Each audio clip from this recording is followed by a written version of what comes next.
ይቀጣበት ዘንድ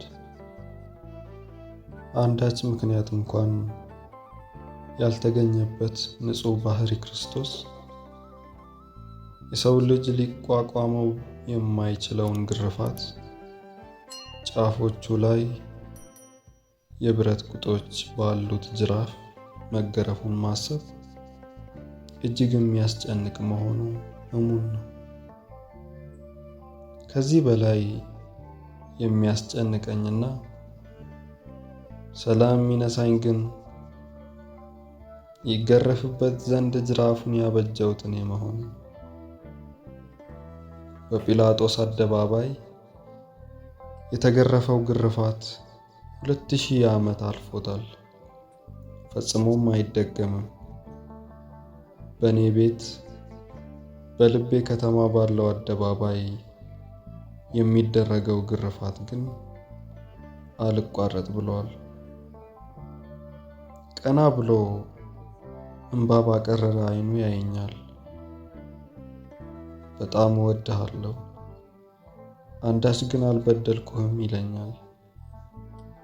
የተንኮል ፈገግታዬን ብልጭ አድርግለትና ርኅራኄ አልባ እጆቼ ርኅሩኅን ጌታ ለመግረፍ ይዘረጋሉ። አሁንም ደግሜ ደጋግሜ በፍቅር የሚቁለጨለጩ ዓይኖቹን ፊት ለፊት እያየው እገርፈዋለሁ። ሳላቋርጥ በኃጢአት አቆስለዋለሁ። እንዲህም ሆኖ አይቀጣኝም፣ ኃይለ ቃል አይናገረኝም። ዝም ብሎ ይራራልኛል፣ በዓይኖቹ ያባብለኛል። የምሰማው የዶሮ ጩኸት ወይም የመምህራን ጥሪ ከክህደቴ አያነቃኝም። ዓይኔ የጸጸት እንባ አያፈልቅም። የምታደርገው ጠፍቷት በእግሮቿ ለመቆም አቅም አጥታ ድፍት ብላ ለምታለቅሰው ብፅዕት እናቱ አልራራሁላትም። የሚያነቡ ዓይኖቿ ከጭካኔ አልመለሱኝም። እሷም ቁጣ አታውቅም።